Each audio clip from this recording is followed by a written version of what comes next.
যে কোনো ফুল আপনি যখন এটা কাট করছেন নিচে একটা কষ বের হয় বা এটার ভিতরে তো একটা কিছু থাকে, তাই না? যেহেতু এটা রিয়েল ফুল, তো আমরা কখনো এটাকে ডিরেক্ট কেকের মধ্যে বসাবো না, ঠিক আছে?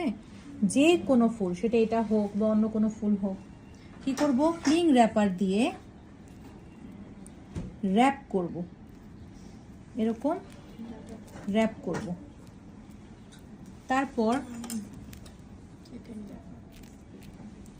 কেচি দিয়ে কেটে নিব।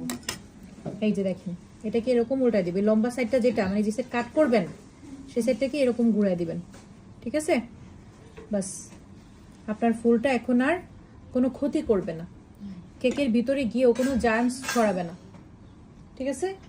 যে কোনো ফ্রেশ ফ্লাওয়ার এইভাবেই ব্যবহার করতে হয়, এটা হচ্ছে প্রপার টেকনিক আসলে ফ্রেশ ফ্লাওয়ার কেকের মধ্যে ব্যবহারের জন্য।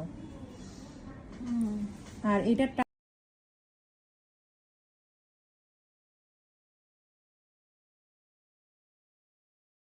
দেখেন, যদি দেখেন যে ওইভাবে হচ্ছে না, লাগছে না, তাহলে ফার্স্টে কি করবেন, একটু খোলা রেখে এইটাকে আগে ভিতরে দিবেন, দিয়ে এই খোলাটাকে প্যাচ দিয়ে দিবেন, দেখছেন?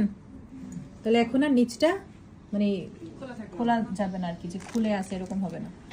এটা যেমন একটু খুলে থাকে, তো এটা কি হবে না, এরকম হবে না।